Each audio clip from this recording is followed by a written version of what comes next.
Pocket knives have been an essential tool that people have carried around with them for hundreds of years, literally hundreds of years. Thomas Jefferson was known to carry between 3 and 6 of them, in fact, on his person pretty much every single day.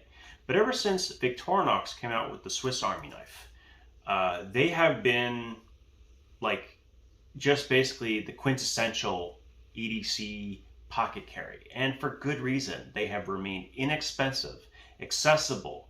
It's easy to find them, and they work. They work very well. They last for a very long time. Not many companies have come out with pretty much anything to compete or dethrone the Swiss Army knife, and I still think that's the case.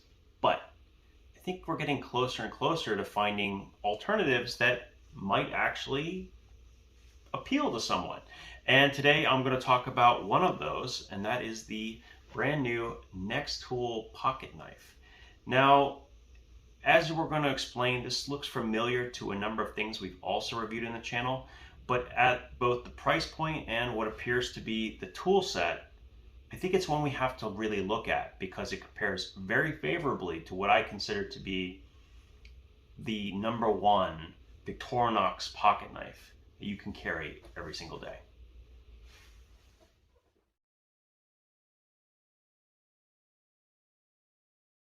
So when it comes to Swiss Army knives and carrying one every day, one model pretty much dominates my thoughts as far as something I could recommend to literally everyone, and that is the Victorinox Super Tinker. So this is a 3-layer knife. It has scissors, a Phillips on the back. It has the standard flathead Phillips can opener combination. It has the small pocket knife as well as the large blade, and it has a reamer awl, hook, etc. So this knife has remained inexpensive. In fact, right now this is still sitting under $30. So it begs the question, do we need another pocket knife to enter the market that competes directly with this tool? I guess it depends, right? Because there are some things about this that haven't changed and would be nice if they did, such as having a blade you could access one-handed.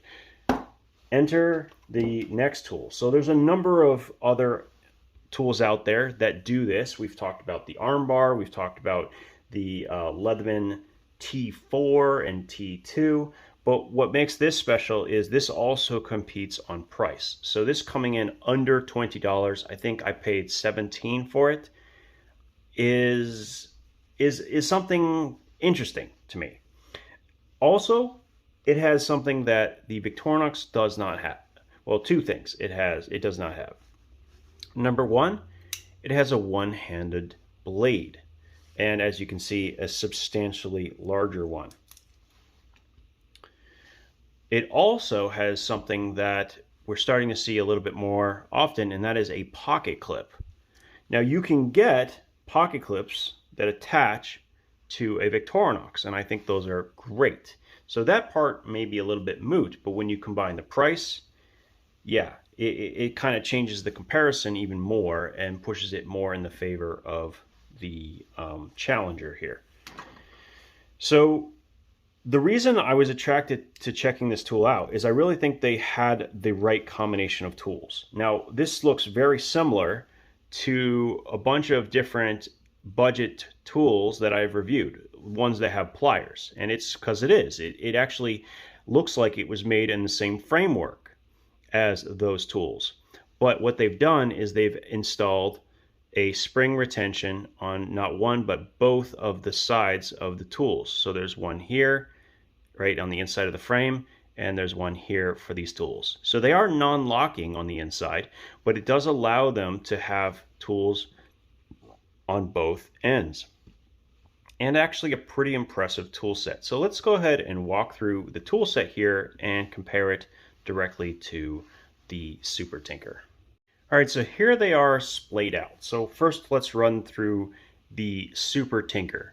You have 2 blades on this tool, a large and a small. And I have to say, I was skeptical of how useful this small blade is, but in fact, I tend to use it even more than the larger one. I don't have to prove this tool anymore, and I don't think anyone does. The Super Tinker is phenomenal. On top of that, we have a scissor, and I still think probably the best of any multi-tool or pocket knife scissor that currently exists. On top of that, we have a flathead bottle opener, as well as a two-dimensional Phillips small flathead and can opener on this side.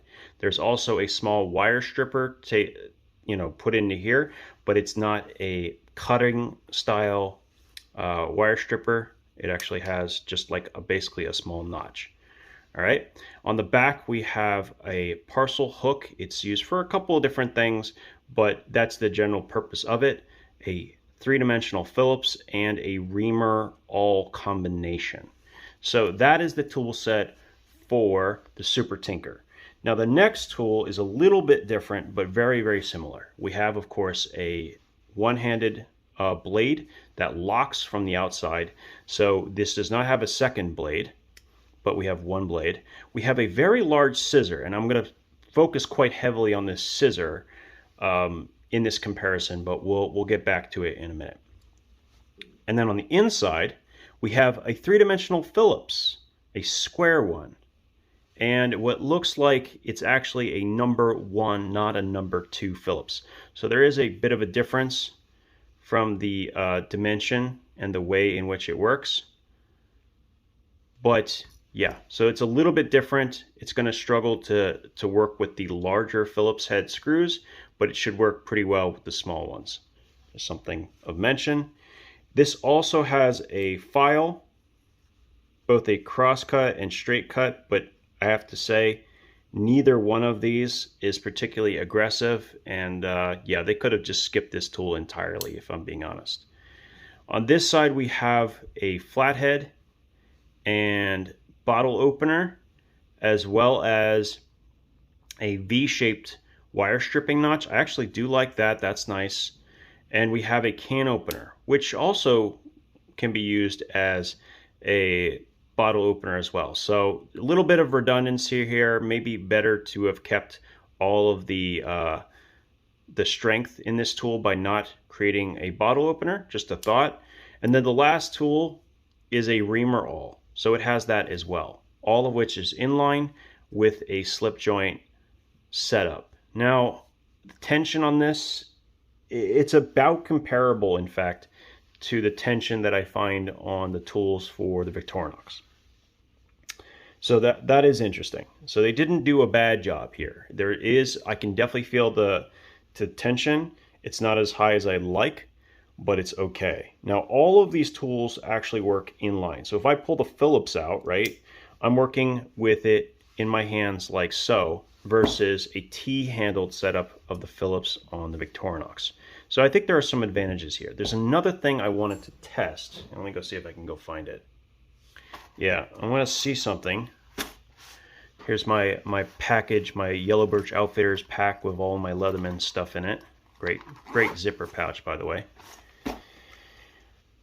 But I wanted to know, did they specifically create that square Phillips to work with this as a side effect? And it does appear that it fits, but it's got a little bit of wiggle, just a little bit. I'm not sure if it really matters. It seems like it's good enough.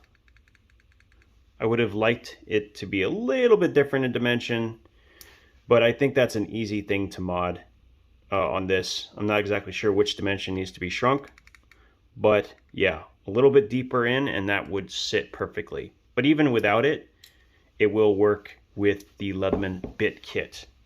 So that is a nice bonus already. All right. Now, the rest of this is going to be about the blade and the scissors for the most part. Mostly the scissors. The question I have in my mind is how good are these very, very, very large scissors? So let's close everything else up on this tool very carefully.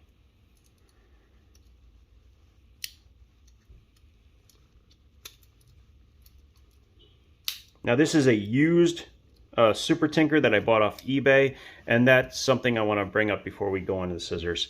Victorinox tools are well proven when it comes to longevity. I buy used Victorinox tools all the time to take apart for various purposes, and they all hold up. It's crazy how well they hold up. So in order for something to overtake the Victorinox, it has to be really special. It has to be both cheaper and potentially equal or better, which seems like a near impossible task. But here we are. We're testing it anyway. So look at the size of the scissor difference here. These are big scissors on this tool. And what's interesting to me is they're not the same as other scissors in this platform. Let me show you what I mean. So this is the Fantasticar multi-tool that we talked about way back when. And as you can see, the blade is very, very similar. It certainly appears like they are very much in line with each other when it comes to manufacturing. I think they were the same OEM. But the scissor is quite different on these tools. Now this performed incredibly well in our testing. This scissor though, this is different. This is definitely different. It looks like not only does it have a longer cutting edge, but it comes to a sharper point when it comes together. So that's definitely different than these other models. The question is, will it perform on par with this? Because this even outshined the Victorinox, not including the fact that it couldn't do a precision test. This obviously could. So let's go ahead and test this and see how these scissors function. All right, let's go ahead and check this out. So this isn't the entire gauntlet that I was using, but it's most of it. So we'll go ahead and check it out, starting with the thin thread. No problem, both at the tip and at the bottom. We'll do the shock cord. Yes there, no there. Okay. So most of the way. Now how's this? It actually does a solid job even at the tip. So that gets a 2. So total 5 so far. That cuts clean. That's good. The Kevlar fabric. That's pretty close to a 2. I mean, it's what would make it a 2 is if I close it all the way at the tip and it actually goes all the way through. And this does not. For the reference point here, you can see how this is an old scissor, and even that, actually it's kind of similar, isn't it? It's still kind of pinching a little bit inside. So maybe they are about the same. Okay.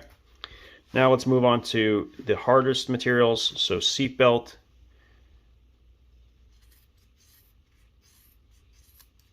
So it would get a 1. It can definitely cut it. And the 5,000-pound pallet strap. I mean, this is a challenge for any scissor, except for maybe the Klein's electrician shear. But it is cutting it clean, which is a really good sign. For reference point, here's the used Victorinox, and it does cut it a little bit easier, but it's still the same sort of struggle.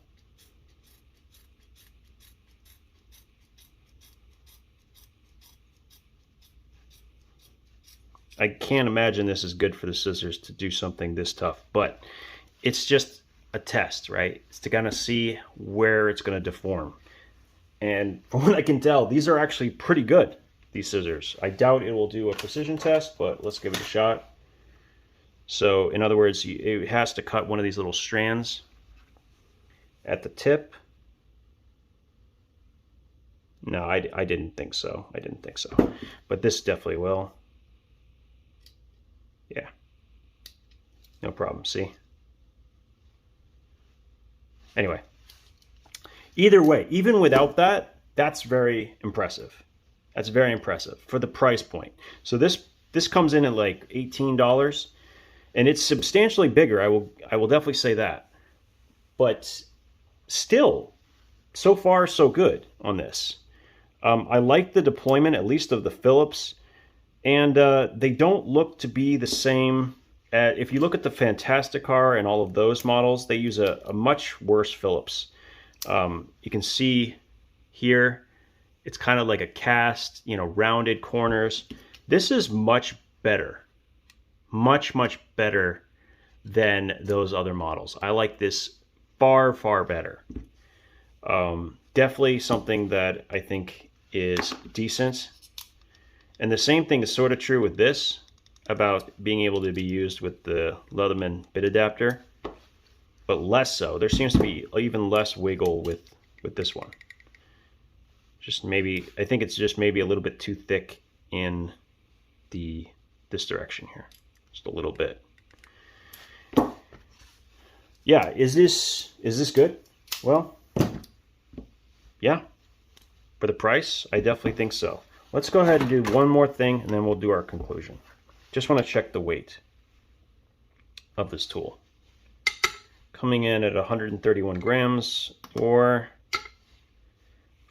just over 4.5 ounces, versus 3 ounces for the Super Tinker. And I think that says a lot. It says a lot. So let's go ahead and make a conclusion at this point. I think we know what we need to say. All right, so let's make a conclusion. So first of all, not bad. Not bad at all on this tool. It offers some things that the Swiss Army knife lacks, primarily the pocket clip and the blade. And yes, you can get a pocket clip for the Victorinox, but you're going to end up adding an additional $10. So if you apply the cost of $38 versus $18, $20 is a pretty substantial difference in cost. One thing that I didn't get a chance to say, and I want to say here, is that the blade length for this comes in at around 3¼ inches, which is an obnoxious blade length. Unfortunately, it doesn't fall under 3-inch blade laws. It falls under 3.5-inch blade laws. And that's just kind of annoying, because there are a lot of areas, including the place that I work, where you're not allowed to have anything over 3 inches, what it comes down to. And that's just a missed opportunity. So I think that is something they should change in the future for sure. And the last thing I want to point out that I didn't get a chance to talk about is right here on the bottom is supposedly a glass breaker on top of everything else. I have my doubts at how well that's going to work. I'm certainly not going to be able to test it myself, but I just want to mention that it does exist on the bottom of this tool. Yeah, not bad, not bad. It's a little bit heavy, but the tool set's solid. The scissors work really well, and the Phillips is far better than many of these budget pocket knives that we see. All in all, I'm pretty happy with it as it sits.